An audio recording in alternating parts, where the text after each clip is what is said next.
이건 국보급 조선시대 다랑아리입니다.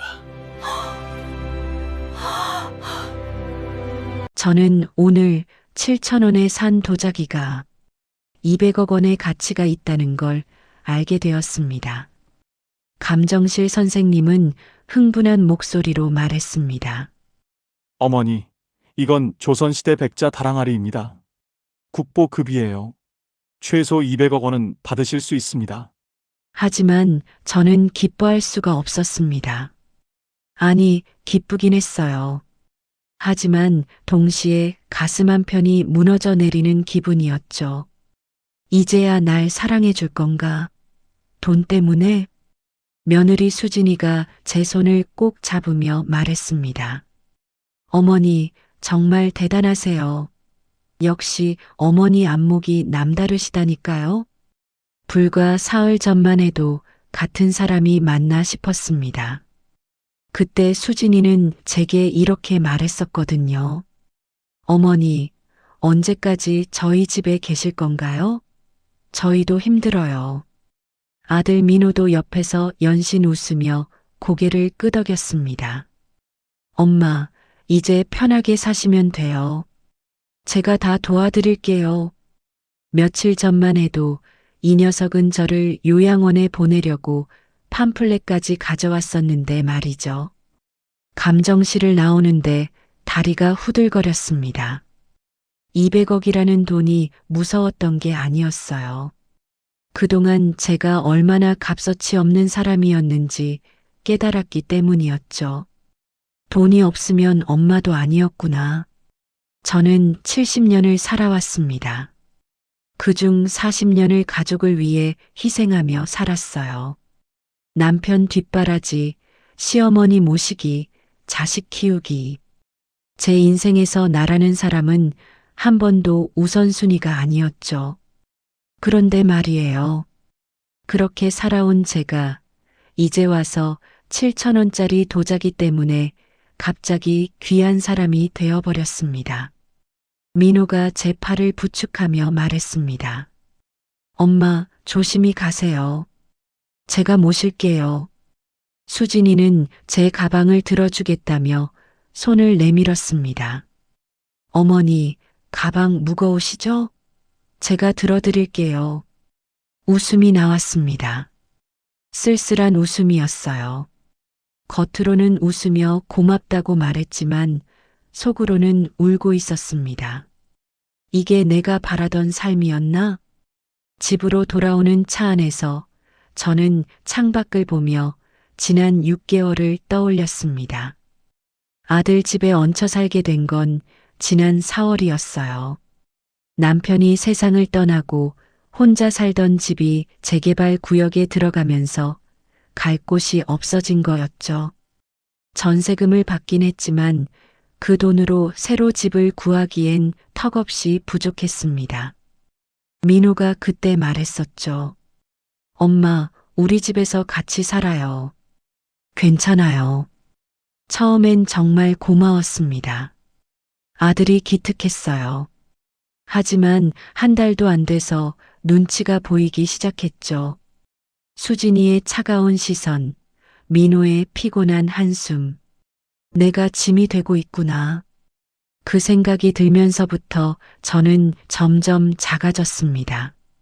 아침 일찍 일어나 청소하고 밥하고 빨래하고 제 존재를 정당화하기 위해 끊임없이 움직였어요. 하지만 그럴수록 더 투명 인간이 되어가는 기분이었습니다. 그러다 한 달 전부터 당근마켓을 시작했어요. 이웃들이 내놓은 중고 물건을 보며 소소한 즐거움을 찾았죠. 저렴한 가격에 필요한 물건도 사고 가끔은 예쁜 소품을 발견하는 재미도 있었습니다.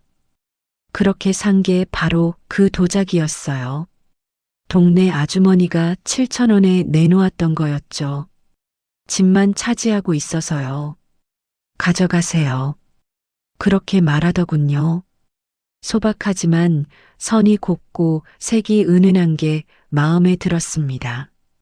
작은 방 선반에 올려두니 방이 환해 보이더라고요. 그게 200억이었다니. 차가 아파트 주차장에 들어섰습니다. 민호가 저를 부축해 차에서 내렸어요. 수진이는 제 앞에서 문을 열어주었습니다. 엘리베이터를 기다리는데 복도 끝에서 이웃 김 여사님이 보였습니다. 예전 같으면 수진이는 외면했을 거예요. 하지만 오늘은 환하게 웃으며 인사까지 하더군요. 돈이 사람을 이렇게 바꾸는구나. 집 안으로 들어서는데 모든 게 낯설게 느껴졌습니다. 6개월 동안 살았던 이 집이 갑자기 처음 오는 곳처럼 어색했어요. 수진이가 물을 따라 주었습니다.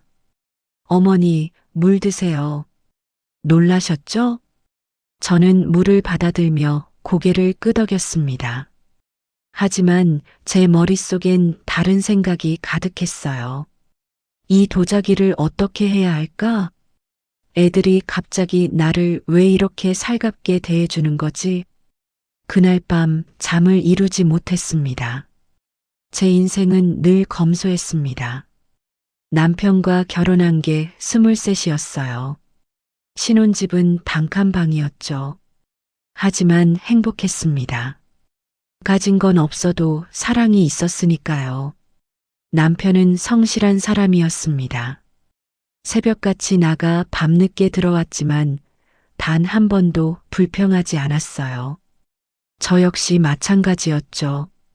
공장에서 일하고 집에 와서 밤늦게까지 부업을 했습니다.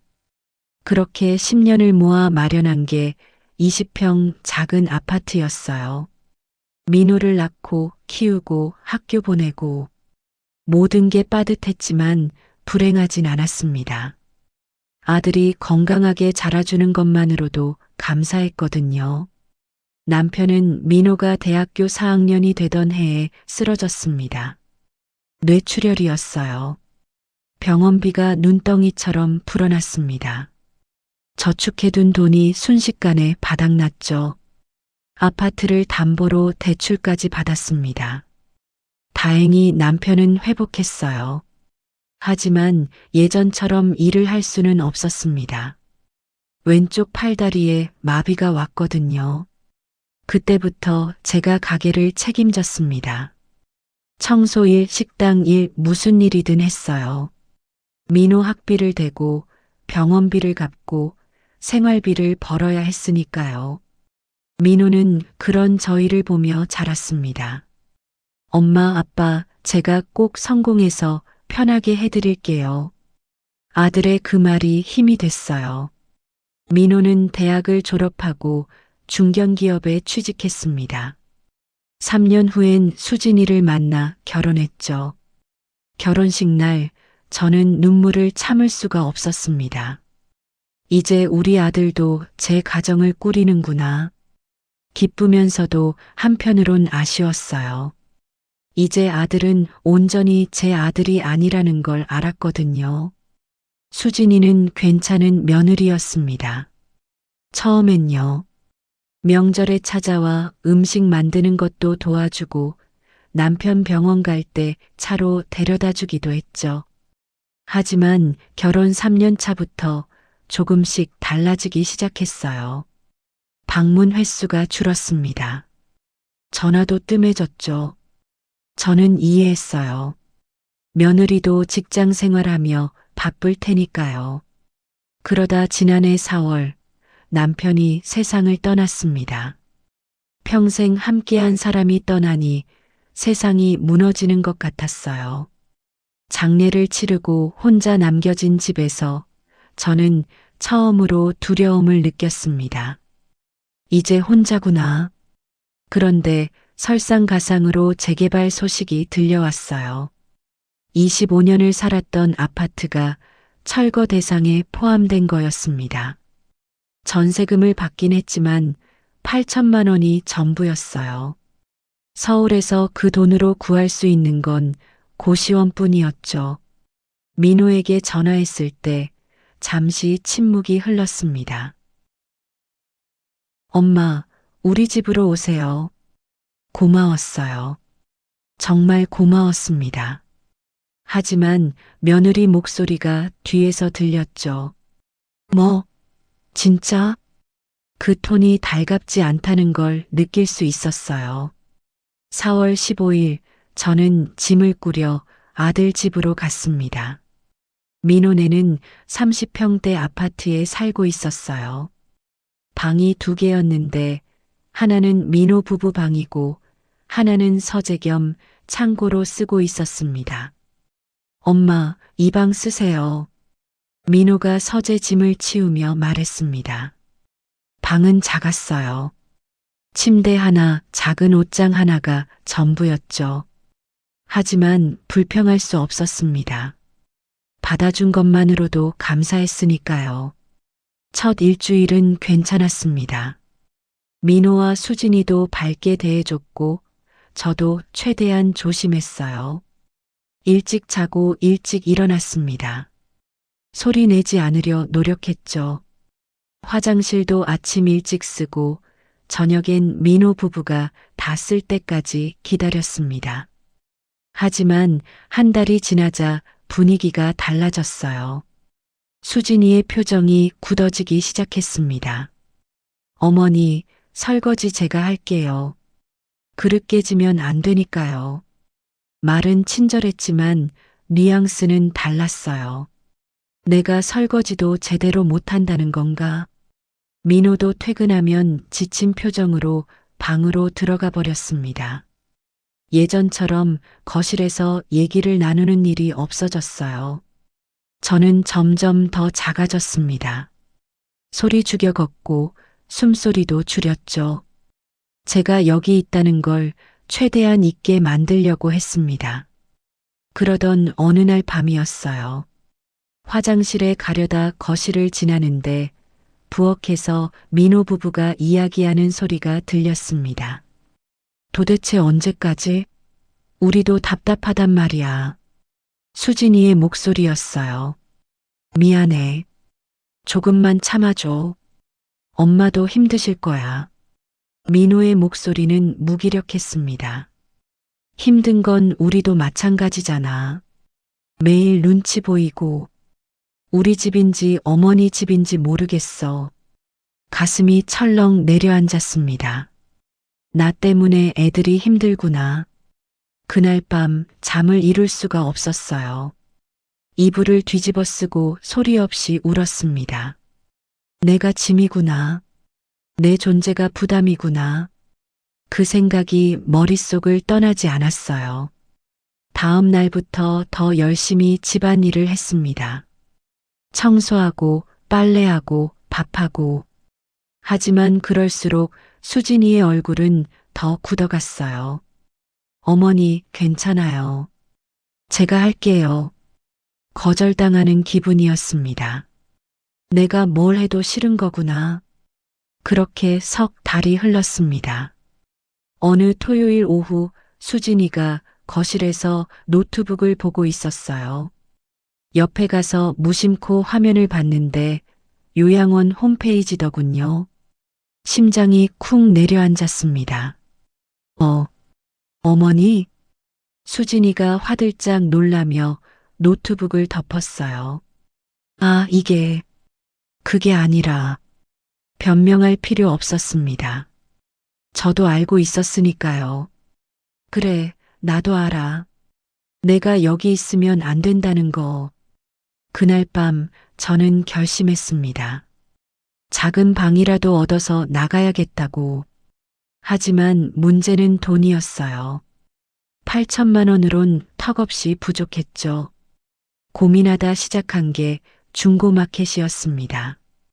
이웃들이 내놓은 중고 물건을 사며 위로를 받았어요. 누군가는 버리는 물건이지만 제겐 작은 기쁨이었죠. 그중 하나가 바로 그 도자기였습니다. 7,000원짜리 도자기. 그게 200억이 될 줄은 꿈에도 몰랐어요. 중고마켓에서 도자기를 산 건 한 달 전이었습니다. 동네 아주머니가 올린 글이었어요. 이사 가면서 정리합니다. 도자기 7,000원. 선착순. 사진을 보는 순간 마음이 갔습니다. 소박하지만 기품 있는 백자였어요. 크기는 작았지만 선이 참 곱더라고요. 바로 채팅을 보냈습니다. 아직 있나요? 네, 있어요. 언제 가져가실래요? 다음 날 아침 아주머니 집으로 갔습니다. 2층짜리 단독주택이었어요. 현관에 이삿짐 박스가 가득했죠. 어머, 어르신 일찍 오셨네요. 여기 있어요. 아주머니가 신문지에 쌓인 도자기를 건넸습니다. 얼마나 오래되신 거예요? 제가 물었습니다. 글쎄요, 시어머니 유품인데 정확히는 모르겠어요. 그냥 오래된 거긴 한데 집만 차지해서요. 7,000원을 드리고 도자기를 받아왔습니다. 집에 돌아와 조심스럽게 신문지를 벗겼어요. 은은한 백자가 드러났습니다. 표면이 부드럽고 색이 깊었어요. 형태도 안정적이고 균형이 잡혀 있었죠. 참 예쁘네. 작은 방 선반에 올려뒀습니다. 햇빛이 들어올 때마다 도자기가 은은하게 빛났어요. 그걸 보면 마음이 조금 편안해졌습니다. 수진이가 청소하다 도자기를 봤어요. 어머니, 이거 뭐예요? 응, 중고마켓에서 샀어. 에이, 어머니. 이런 헝거 사서 어디 쓰려고요? 자리만 차지하잖아요. 그 말에 가슴이 찔렸습니다. 나처럼 예뻐서 샀어. 7,000원밖에 안 했어. 그래도 쓸데없는 거예요. 요즘 집이 좁아서 짐 치우는 중인데. 수진이는 투덜거리며 나갔습니다. 저는 도자기를 쓰다듬었어요. 미안해. 너도 짐 취급받는구나. 그날 저녁 민호가 회사에서 돌아왔습니다. 엄마 또 중고마켓에서 뭐 샀어요? 민호도 도자기를 보더니 시큰둥한 반응이었어요. 응, 작은 거 하나 샀어. 엄마, 집 좁은데 이런 거 자꾸 사지 마세요. 우리도 짐 정리하느라 힘든데. 아들마저 그러니 더 속상했습니다. 알았어. 대답하고 방으로 들어갔어요. 문을 닫는 순간 눈물이 났습니다. 도자기 하나 사는 것도 눈치 봐야 하나. 이틀 후였어요. 수진이 친구들이 집에 놀러 왔습니다. 저는 방에 있었지만 거실 이야기 소리가 다 들렸어요. 너네 집 넓네. 아니야, 요즘 좀 비좁아. 어른 모시고 있어서. 수진이의 목소리였습니다. 어머님이랑 같이 사는 거야? 응. 사정이 있으셔서. 아, 근데 진짜 힘들어. 웃음소리가 섞였어요. 시어머니랑 사는 거 힘들지? 말도 마. 매일 눈치 보여. 우리 집인지 어머님 집인지 헷갈려. 그 말에 심장이 무너졌습니다. 친구들 앞에서까지 그런 말을 하다니. 저는 이불을 끌어안고 숨죽여 울었어요. 나 때문에 수진이가 친구들 앞에서까지 창피를 당하는구나. 며칠 후 더 충격적인 일이 있었습니다. 저녁 먹고 설거지를 하는데 수진이가 민호에게 말하더군요. 오빠, 우리 진지하게 얘기 좀 해야 할 것 같아. 뭔데? 어머니 일. 숨이 멎는 것 같았어요. 무슨 말이야? 언제까지 이렇게 살 수는 없잖아. 우리도 애 가져야 하고. 그래서 요양원 알아봤어. 괜찮은 데 있더라. 설거지하던 손이 멈췄습니다. 접시가 싱크대에 떨어지며 땡그랑 소리가 났어요. 엄마, 민호가 부엌으로 왔습니다. 괜찮아. 겨우 대답했지만 목소리가 떨렸어요. 민호는 제 얼굴을 보더니 난처한 표정을 지었습니다. 엄마, 들으셨어요? 아니, 거짓말이었어요. 다 들었죠. 엄마, 그게 됐어. 괜찮아. 내 방으로 갈게. 부엌을 빠져나와 방으로 들어갔습니다. 문을 닫고 침대에 주저앉았어요. 요양원. 날 거기 보내려고. 온몸이 떨렸습니다. 평생을 살면서 이렇게 비참한 적이 없었어요. 남편과 사별했을 때도, 재개발로 집을 잃었을 때도 이렇게 무너지진 않았습니다. 하지만 내 아들이, 내 며느리가 날 짐처럼 치우려 한다는 게 견딜 수가 없었어요. 내가 뭘 잘못했지? 평생 가족을 위해 살았는데, 남편 뒷바라지하고 시어머니 모시고 아들 키우느라 내 인생을 다 바쳤는데, 이게 대가인가? 그날 밤 잠을 한숨도 자지 못했습니다. 새벽이 되어서야 겨우 결심했어요. 나가야겠다. 여기서 더는 못 있겠어. 하지만 갈 곳이 없었습니다. 8천만 원으론 서울에서 집을 얻을 수 없었어요. 고시원을 알아봐도 보증금에 월세까지 내면 얼마 못 가 바닥날 거였죠. 어떻게 하지? 머릿속이 복잡했습니다. 그때 핸드폰에 알림이 왔어요. 중고마켓이었습니다. 누군가 중고 소파를 올렸더군요. 별 생각 없이 앱을 켰다가 문득 도자기가 눈에 들어왔습니다. 선반 위에서 은은하게 빛나고 있었어요. 그래. 작은 것이라도 기쁨을 찾자. 중고마켓을 보며 조금씩 마음을 달랬습니다. 다른 사람들의 일상 물건을 보면서 나만 힘든 게 아니라는 위로를 받았어요. 어떤 사람은 이사 가면서 물건을 정리하고, 어떤 사람은 아이 장난감을 팔고, 그 평범한 일상들이 부러웠습니다. 나도 언젠간 내 집에서 평범하게 살 수 있을까? 그런 생각을 하며 하루하루를 버텼어요. 그러던 어느 날이었습니다. TV에서 골동품 감정 프로그램이 나왔어요. 어떤 할머니가 낡은 항아리를 가져왔는데 수억 원짜리로 밝혀진 거였죠. 어머, 대박이다. 수진이가 소리쳤습니다. 헌 것 같은데 그렇게 비싼 거구나. 민호도 신기하다는 듯 봤어요. 저는 괜히 제 도자기가 생각났습니다. 설마 우리 집 도자기도 그럴까? 웃음이 나왔어요. 말도 안 되는 상상이었죠. 7천 원짜리가 무슨 골동품이겠어요.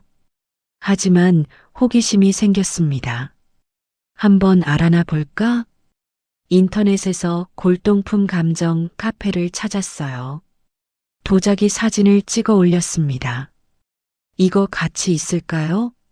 중고마켓에서 7천 원에 샀는데. 댓글이 몇 개 달렸습니다. 그냥 현대 공예품 같은데요. 7천 원이면 적당한 가격이네요. 역시나 그랬습니다. 뭘 기대했나? 허탈하게 웃으며 핸드폰을 내렸어요. 하지만 그날 밤 한 댓글이 더 달렸습니다. 혹시 실물 보실 수 있을까요? 사진만으론 정확하지 않지만 형태가 심상치 않아 보입니다. 전문 감정사라는 사람이었어요. 가슴이 두근거렸습니다. 설마. 다음 날 그분과 연락해 골동품 감정실에서 만나기로 했습니다.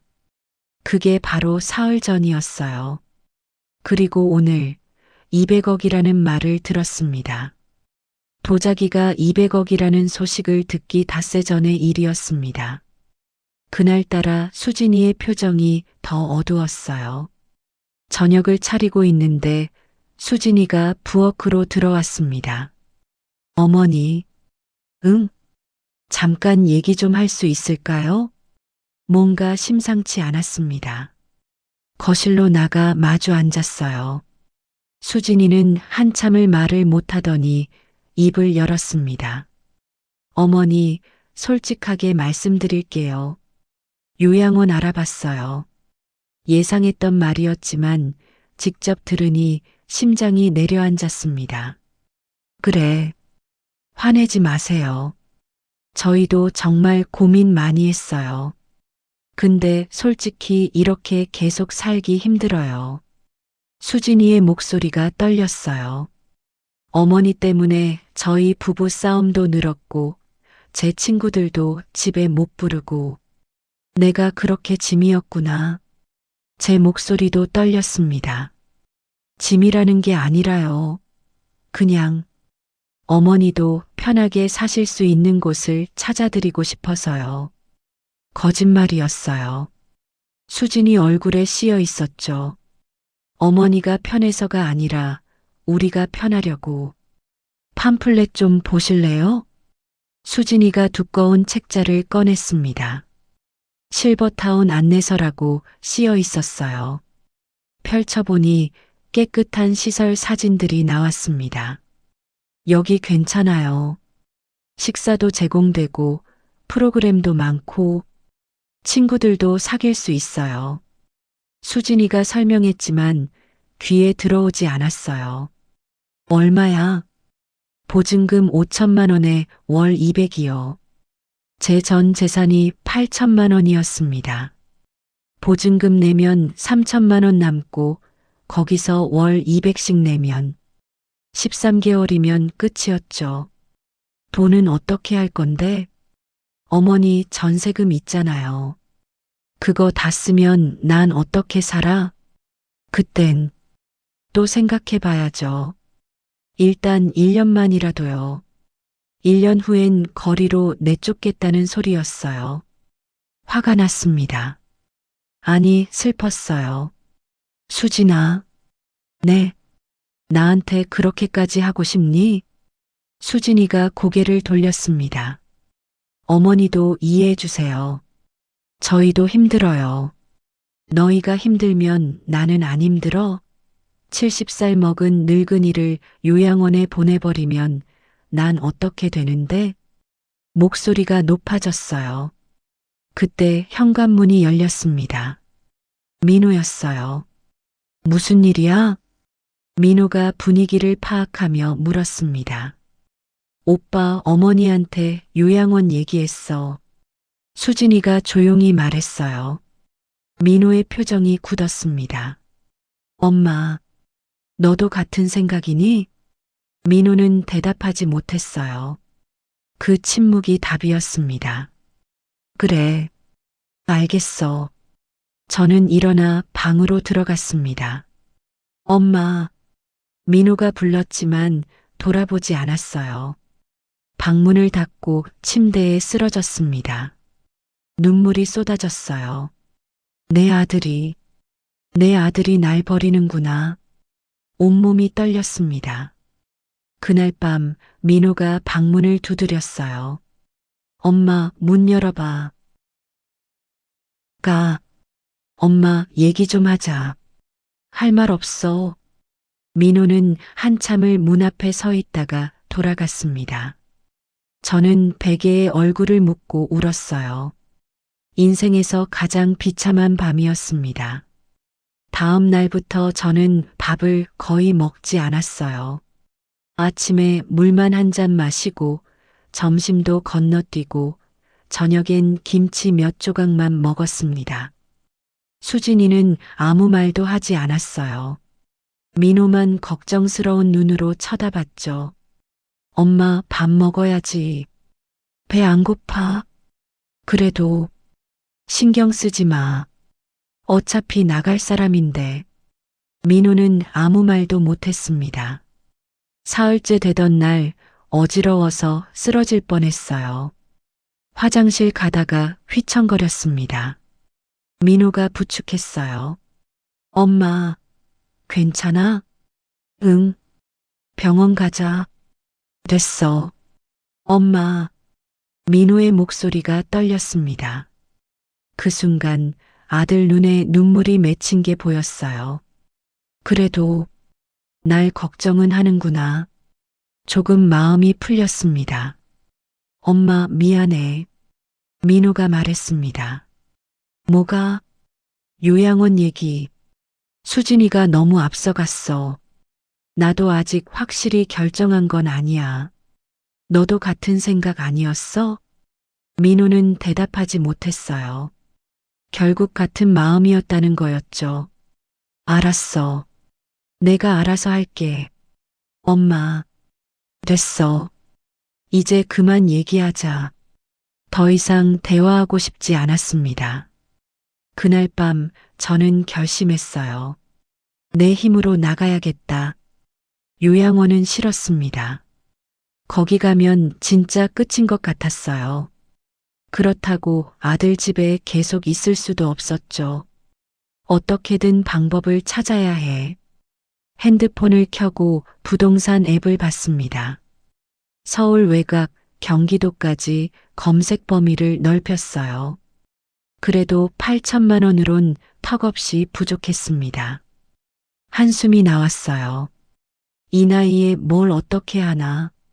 그때 중고마켓 알림이 떴습니다.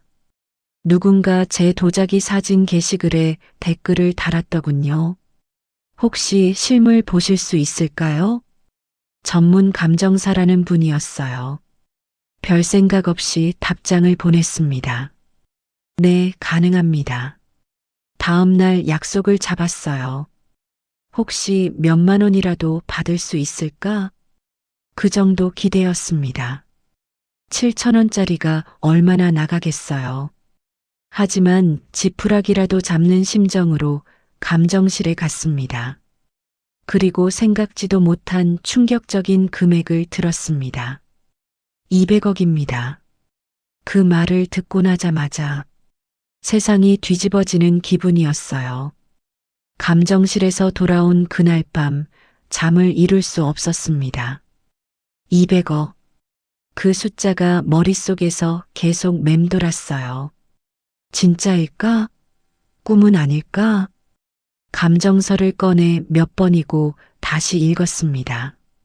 조선시대 백자 다랑아리, 국보급 문화재, 추정가치 200억 원 이상, 글자 하나하나가 선명했어요. 현실이었습니다. 7천 원에 산 도자기가 200억이라니. 웃음이 나왔어요. 허탈한 웃음이었죠. 이게 내 인생이구나. 평생을 검소하게 살았습니다. 단 한 번도 사치를 부린 적 없었어요. 남편과 단칸방에서 시작해 20평 아파트가 전부였고 외식 한 번 제대로 못 해봤죠. 그런 제가 갑자기 200억의 주인이 되다니. 하늘이 장난치는 건가? 하지만 동시에 두려웠습니다. 이 돈이 제 인생을 어떻게 바꿀지 알 수 없었거든요. 아들이 알면, 수진이가 알면 벌써 상상이 됐어요. 두 사람의 태도가 180도 바뀌는 모습이요. 과연 그게 진짜 사랑일까요? 돈 때문에 날 사랑하는 척하겠지. 속이 메스꺼웠습니다. 새벽 4시까지 뜬 눈으로 천장을 보다가 결심했어요. 일단 숨기자. 아무한테도 말하지 말자. 적어도 제가 어떻게 할지 결정할 때까지는요. 다음 날 아침 평소처럼 일어났습니다. 부엌에서 아침을 준비하는데 수진이가 나왔어요. 어머니, 일찍 일어나셨네요. 냉랭한 목소리였어요. 요양원 얘기 이후로 계속 그랬죠. 응, 잠이 안 와서. 그러세요. 수진이는 커피를 타서 들고 방으로 들어갔습니다. 저는 계란을 풀며 생각했어요. 며칠 후면 이 사람 태도가 완전히 달라지겠지. 씁쓸했습니다. 민호도 출근 준비를 하며 나왔어요. 엄마, 밥은? 응, 차려놨어. 요양원 일은 좀 더 생각해봐. 급하게 결정하지 말고. 알았어. 대답은 했지만 이미 제 마음은 정해졌어요. 요양원은 안 가. 이젠 내 힘으로 살 거야. 민호가 출근하고 수진이도 회사에 가고 나니 집이 조용해졌습니다. 저는 방으로 들어가 도자기를 꺼냈어요. 은은한 백자가 아침 햇살을 받아 빛났습니다. 넌 200억짜리구나. 중얼거렸어요. 그동안 미안했어. 내 가치를 몰라봐서. 도자기를 쓰다듬으며 눈물이 났습니다. 7,000원짜리 취급받던 도자기와 제가 겹쳐 보였거든요. 나도 그랬지. 아무 가치 없는 사람 취급받았어. 하지만 이젠 달랐습니다. 이 도자기처럼 저도 제 가치를 찾을 거예요. 그날 오후 감정사에게 전화했습니다. 선생님, 이거 어떻게 팔 수 있나요? 경매에 붙이시는 게 가장 좋습니다. 제가 소개해 드릴 곳이 있어요. 얼마나 걸릴까요? 절차 밟으면 한 석 달 정도요. 석 달. 그 정도면 견딜 수 있었어요. 알겠습니다. 부탁드려요. 네, 어머님. 축하드립니다. 정말 엄청난 행운이세요. 행운. 그 단어가 낯설었어요. 저한테 행운이라는 게 있었나 싶었거든요. 하지만 이젠 믿기로 했습니다. 이게 내 행운이야. 하늘이 준 기회야. 그날 저녁부터 조금씩 달라졌습니다. 수진이는 여전히 차가웠지만 저는 신경 쓰지 않았어요. 곧 내가 후회할 거야. 민호가 피곤한 얼굴로 들어와도 괜찮았습니다. 석 달만 참자. 그럼 나갈 수 있어. 밤마다 계획을 세웠어요. 200억을 받으면 뭘 할지, 어디서 살지, 어떻게 살지. 처음으로 제 미래를 그렸습니다. 작은 아파트 하나 사고, 나머지는 안전하게 예금해 두고. 소박한 꿈이었지만 제겐 큰 희망이었어요. 그런데 사흘 후 예상치 못한 일이 벌어졌습니다. 감정사에게서 전화가 왔어요. 어머님, 큰일 났습니다. 무슨 일이세요? 어제 뉴스에서 어머님 도자기 얘기가 나왔어요. 누가 제보한 것 같은데. 심장이 철렁 내려앉았습니다. 뭐라고요? 감정실 CCTV 영상이 유출됐나 봐요.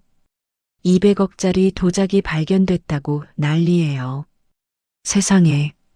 다리에 힘이 풀렸어요. 일단 조용히 하시고 언론 인터뷰 요청 오면 다 거절하세요. 제가 처리하겠습니다. 전화를 끊고 TV를 켰습니다. 뉴스에서 정말 나오고 있었어요.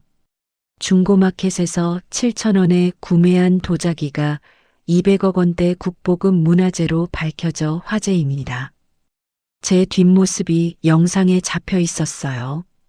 얼굴은 모자이크 처리됐지만 누가 봐도 나이 든 여성이라는 걸 알 수 있었죠. 이를 어쩌지. 그때 현관문이 열렸습니다. 수진이었어요. 어머니, 뉴스 봤어요? 숨이 가빴습니다. 뛰어온 것 같았어요. 응. 어머니, 혹시 그거 어머니예요? 수진이의 눈이 반짝였습니다. 맞죠? 맞는 거죠? 중고마켓에서 도자기 사셨잖아요.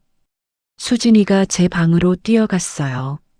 선반을 보더니 소리쳤습니다. 없어. 도자기 어디 갔어요? 감정실에 맡겼어. 진짜예요? 진짜 어머니가 산 거예요? 수진이 얼굴이 상기됐습니다. 응. 세상에. 어머니, 대박이에요. 200억이라며요? 그 순간 수진이가 제 손을 덥석 잡았어요. 며칠 전까지 요양원 보내려던 그 손으로요. 어머니, 정말 대단하세요. 역시 어머니. 웃음이 나왔습니다. 역겨운 웃음이었어요. 며칠 전엔 짐이라고 하더니 하지만 겉으로는 조용히 웃어 보였습니다. 그래, 운이 좋았지. 운이 아니에요. 어머니 안목이 대단하신 거예요. 수진이는 신이 나서 민호에게 전화했어요. 오빠, 큰일 났어. 어머니가 200억 받으신대. 전화기 너머로 민호의 놀란 목소리가 들렸습니다. 뭐, 진짜? 응, 뉴스 나온 거 어머니래. 빨리 와. 민호는 30분 만에 집에 도착했어요. 얼굴이 상기돼 있었습니다. 엄마, 진짜예요? 응. 엄마, 정말 대단하세요. 민호가 절 안았습니다. 며칠 전까지 요양원 보내려던 아들이요. 저는 아들의 등을 토닥이며 생각했어요. 이게 진짜 내 마음일까? 집안 분위기가 완전히 달라졌습니다. 수진이는 아침마다 제 방 문을 두드렸어요. 어머니, 주무셨어요? 아침 드실래요? 며칠 전까지 차가운 얼굴로 지나치던 사람이 맞나 싶었습니다. 어머니, 오늘 뭐 드시고 싶으세요? 제가 해드릴게요. 아니, 괜찮아.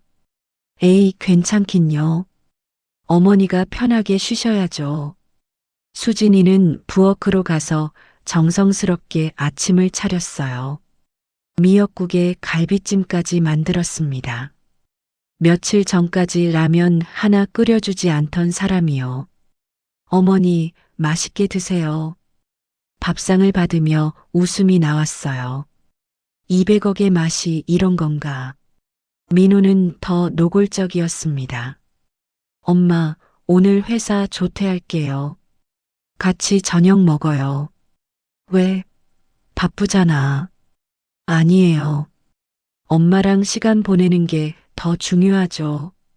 며칠 전까지 퇴근하면 방으로 들어가 문 잠그던 아들이요.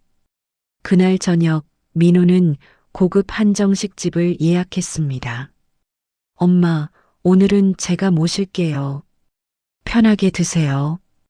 이런 데까지 올 필요 없는데. 무슨 말씀이세요? 앞으로 더 자주 모셔야죠. 수진이도 옆에서 연신 웃으며 거들었어요. 어머니, 이제 편하게 사세요. 저희가 다 도와드릴게요. 며칠 전까지 요양원 팜플렛 보여주던 사람이요. 식사하는 내내 속이 메스꺼웠습니다. 음식은 맛있었지만 삼킬 수가 없었어요. 이게 내가 원하던 대접인가? 집에 돌아오는 길 민호가 말했습니다. 엄마, 요양원 얘기는 잊어버려요. 우리 계속 같이 살아요. 그래. 미안했어요, 엄마.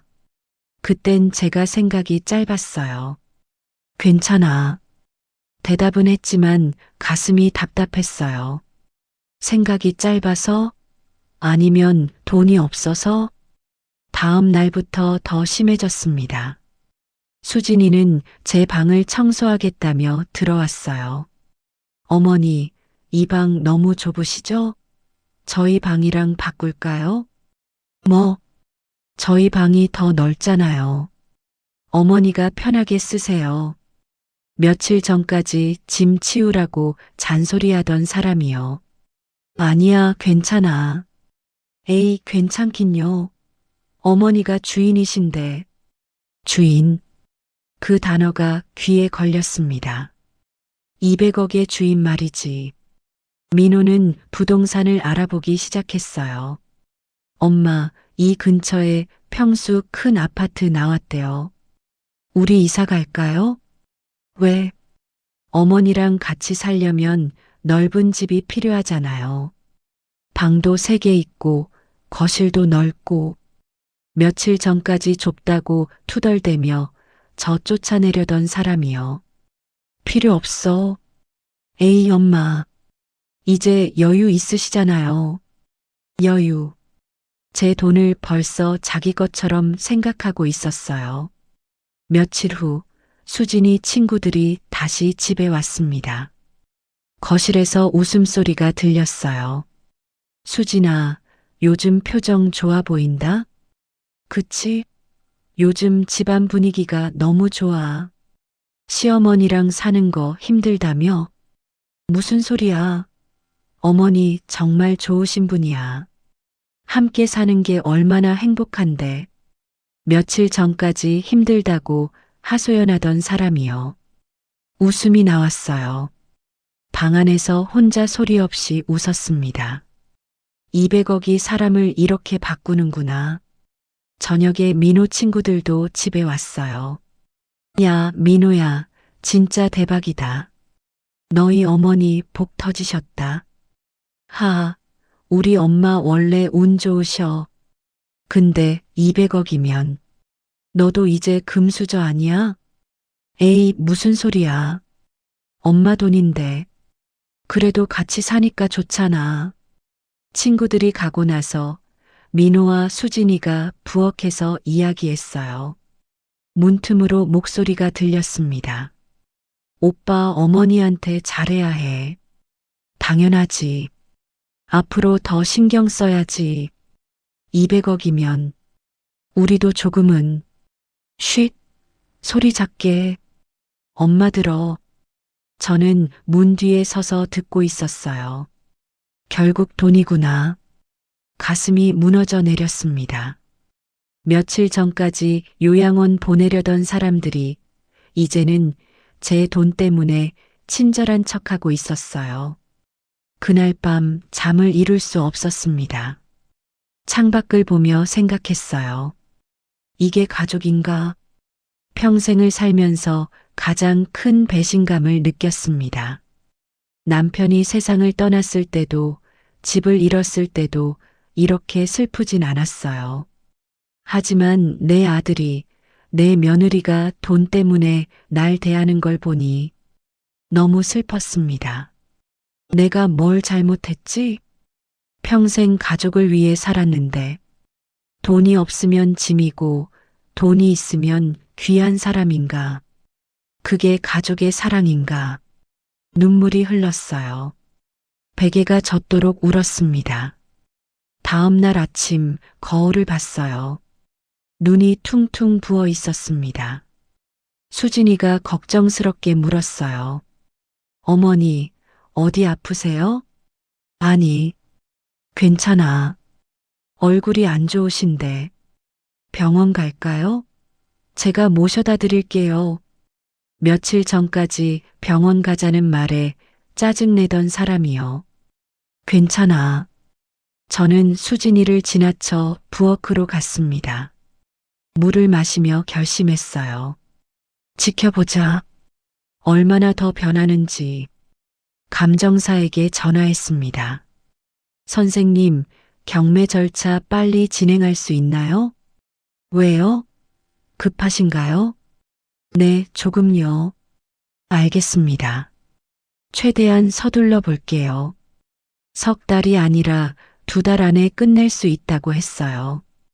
2달만 더 견디면 됐습니다. 그 후론 제 힘으로 살 거예요. 아들도 며느리도 필요 없었습니다. 혼자 사는 게 나아. 그날부터 저는 관찰자가 됐어요. 민호와 수진이가 어떻게 변하는지 지켜봤습니다. 매일 아침 극진한 대접, 매일 저녁 고급 식당, 주말마다 선물. 어머니, 이거 드세요. 어머니, 이거 어울리실 것 같아요. 어머니, 어디 가고 싶으세요? 모셔다 드릴게요. 모든 게 가짜처럼 느껴졌어요.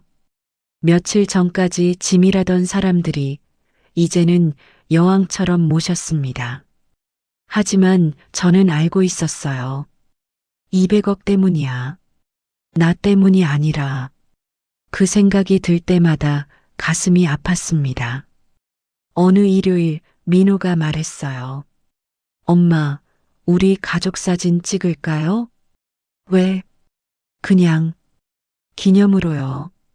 오랜만에 우리 셋이서 사진관에 갔습니다. 사진사가 말했어요. 자, 웃으세요.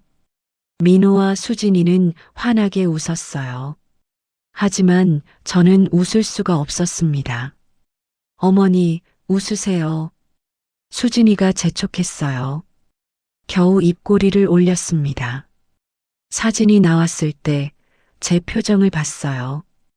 웃고 있었지만 눈은 슬펐습니다. 이게 내 진짜 모습이구나. 경매 날짜가 잡혔습니다. 한 달 후였어요. 감정사가 전화로 말했습니다. 어머님, 관심 있는 컬렉터들이 벌써 10여 명입니다. 200억은 확실히 받으실 것 같아요. 감사합니다. 전화를 끊고 캘린더를 봤어요. 한 달. 그 후엔 자유였습니다. 민호와 수진이에게는 아직 경매 날짜를 말하지 않았어요. 어차피 알 필요도 없었죠.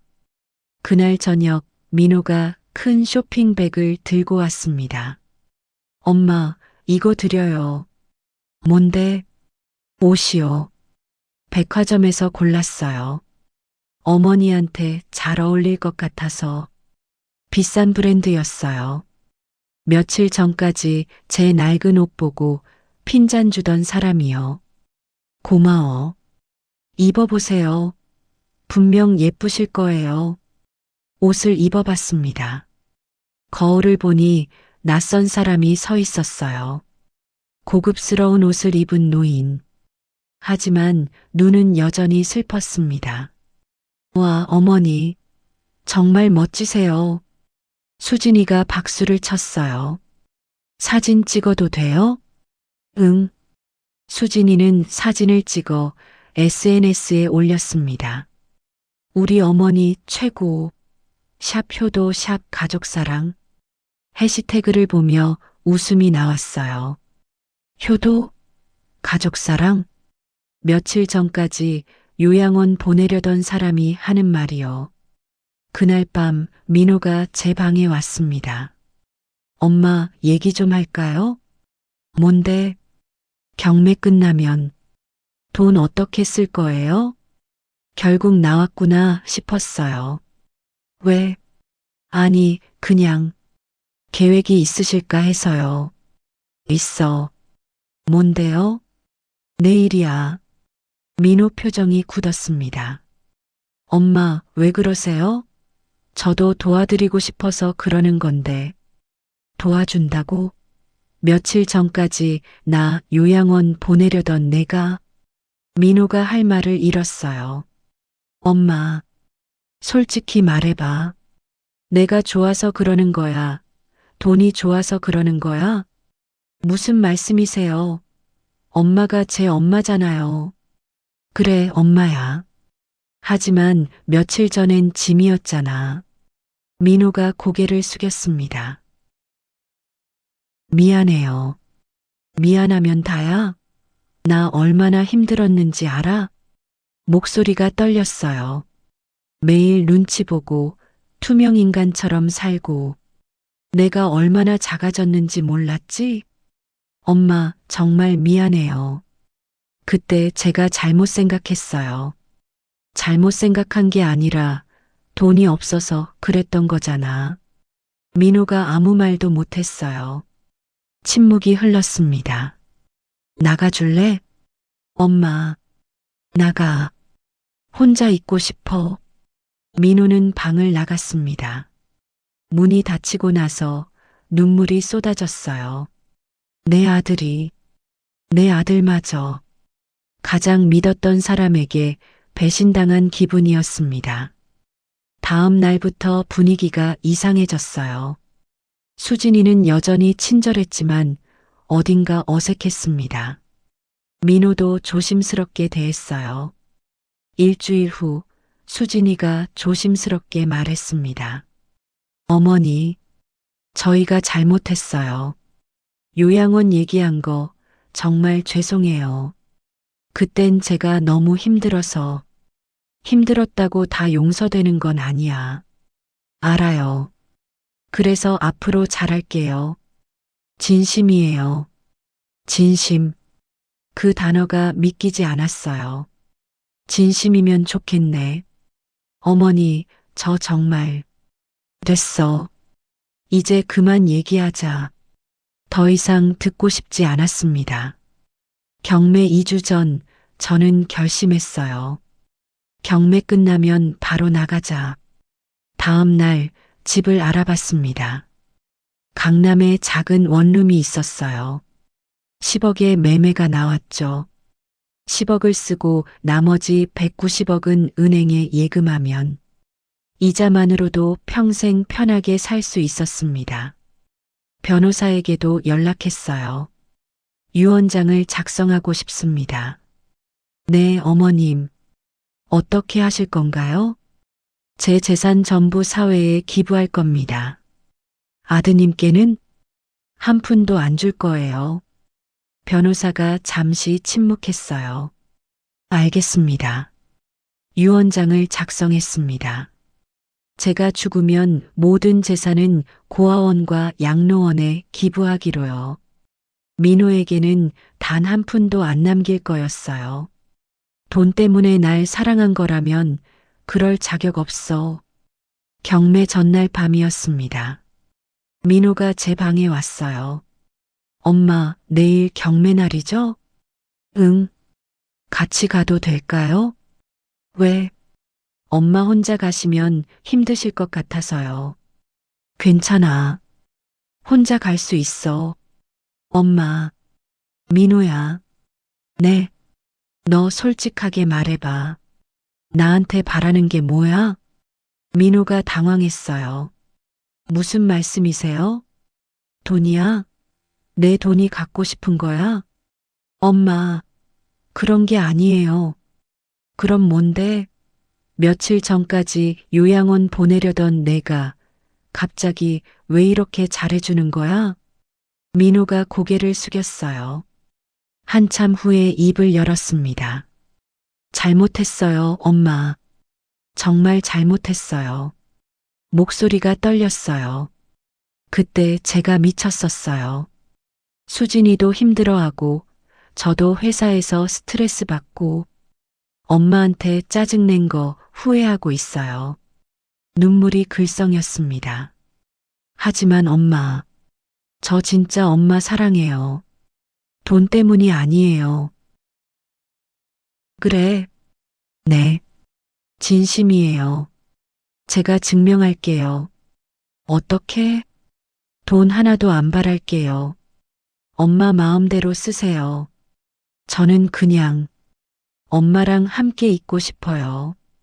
민호가 제 손을 잡았어요. 엄마 미안해요. 정말 미안해요. 그 순간 제 마음이 흔들렸습니다. 진심일까? 하지만 믿을 수가 없었어요. 너무 많이 상처받았거든요. 알았어. 이제 가봐. 엄마. 가. 피곤해. 민호는 방을 나갔습니다. 저는 창밖을 보며 생각했어요. 내일이면 끝이야. 그럼 자유야. 경매 당일이었습니다. 아침 일찍 일어나 옷을 갈아입었어요. 민호가 사준 옷이었습니다. 거울을 보니 낯선 제가 있었어요. 오늘이 내 인생의 전환점이구나. 부엌으로 나가니 민호와 수진이가 앉아 있었습니다. 엄마, 아침 드세요. 수진이가 정성스럽게 차린 밥상이었어요. 고마워. 식사하는 내내 아무도 말이 없었습니다. 무거운 침묵이 흘렀어요. 엄마, 제가 모셔다 드릴게요. 민호가 말했습니다. 괜찮아. 택시 타고 갈게. 엄마, 제발. 같이 가게 해주세요. 민호 눈에 간절함이 보였어요. 그래, 알았어. 경매장으로 가는 차 안은 조용했습니다. 민호는 운전대를 잡고 저는 창밖을 봤어요. 서울거리가 지나갔습니다. 이 돈으로 새로운 삶을 시작하는 거야. 경매장에 도착했어요.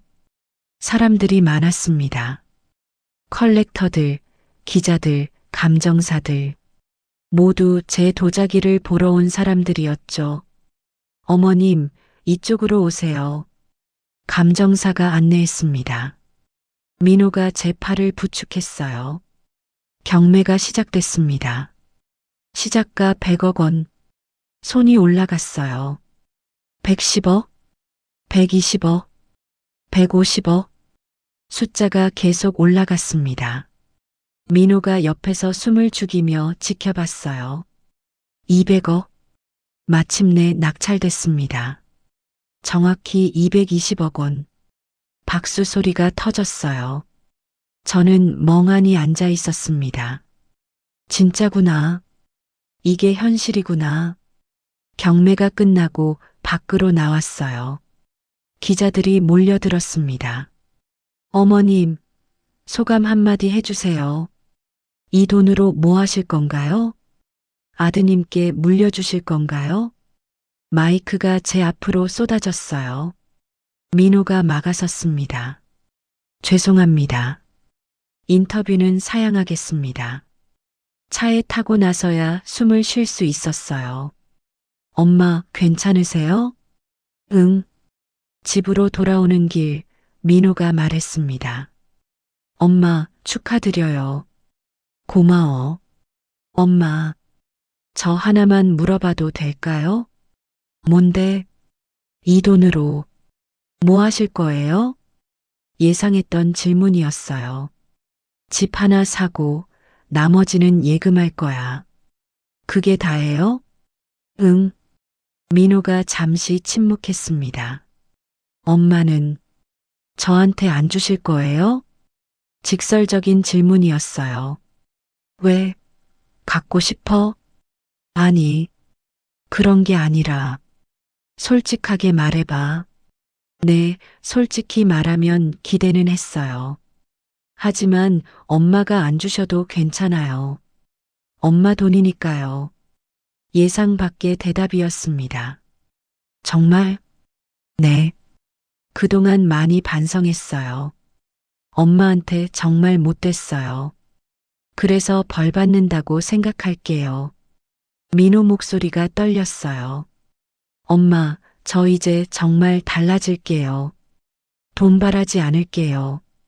그냥 엄마랑 함께 있고 싶어요. 그 순간 제 눈에서 눈물이 흘렀습니다. 정말? 네, 진심이에요. 차를 세웠어요. 민호가 깜짝 놀라며 저를 봤습니다. 저는 민호를 안았습니다. 오랜만이었어요. 아들을 이렇게 안아본 게 엄마도 미안해. 너무 의심했어. 아니에요, 엄마. 제가 잘못했어요. 둘 다 울었습니다. 차 안에서 한참을 울었어요. 집에 도착하니 수진이가 문 앞에서 기다리고 있었습니다. 눈이 빨갛게 부어 있었어요. 어머니, 죄송해요. 정말 죄송해요. 수진이가 무릎을 꿇었습니다. 그동안 어머니한테 정말 못됐어요. 요양원 얘기하고 짐이라고 생각하고 용서해 주세요. 진심이 느껴졌어요. 일어나. 어머니, 일어나라니까. 무릎 꿇지 마. 수진이를 일으켜 세웠습니다. 나도 이해해. 너도 힘들었을 거야. 어머니, 수진이가 저를 안았어요. 셋이서 한참을 안고 울었습니다. 그날 저녁 조용히 식사를 했어요. 민호가 입을 열었습니다. 엄마, 저희 이사 안 해도 돼요.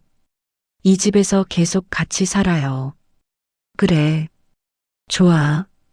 그리고 엄마 방, 저희 방이랑 바꿀게요. 엄마가 넓은 방 쓰세요. 아니야, 괜찮아. 나는 작은 방이 편해. 엄마, 진짜야. 나 혼자 있는 게 좋아. 넓으면 오히려 불편해. 민호와 수진이가 웃었어요. 저도 웃었습니다. 오랜만에 진짜 웃음이었어요. 며칠 후 변호사를 만났습니다. 어머님, 유언장 어떻게 하실 건가요? 바꾸고 싶어요. 네. 제 재산 반은 아들한테 주고 나머지 반은 사회에 기부할게요. 아드님께 주시기로 하신 거예요? 네. 그 애가 달라졌어요. 진심으로 반성하더라고요. 변호사가 웃었습니다. 좋은 결정이십니다. 유언장을 수정했어요. 집에 돌아오는 길 마음이 한결 가벼웠습니다. 이게 맞는 것 같아. 그날 밤 민호에게 말했어요. 민호야, 내 엄마 죽으면 내가 절반 받을 거야. 민호가 깜짝 놀랐습니다. 엄마, 무슨 소리예요? 유언장 작성했어. 너 100억 받을 거야. 엄마, 저는 그런 거 받아. 내 몫이야. 하지만 조건이 있어. 무슨 조건이요? 착하게 살아라. 돈에 휘둘리지 말고 사람을 소중히 여기며 살아. 민호가 눈물을 흘렸어요. 네, 엄마. 약속할게요. 그리고 나머지는 사회에 기부할 거야. 당연하죠. 엄마 뜻대로 하세요. 저는 아들을 안았습니다. 고마워, 민호야.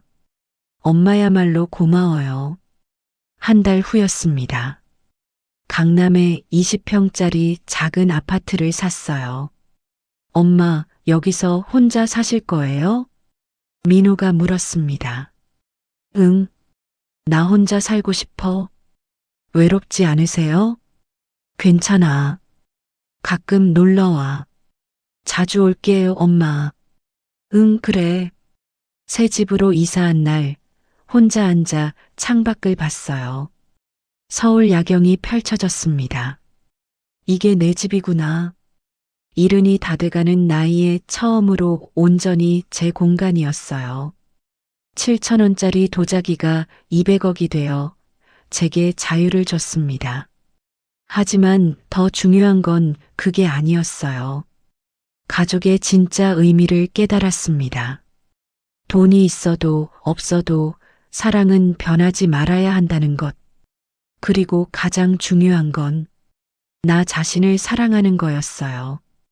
이제 시작이야. 진짜 내 인생은. 그리고 깨달았어요. 진짜 행복은 나 자신을 찾는 것부터 시작된다라는 거요.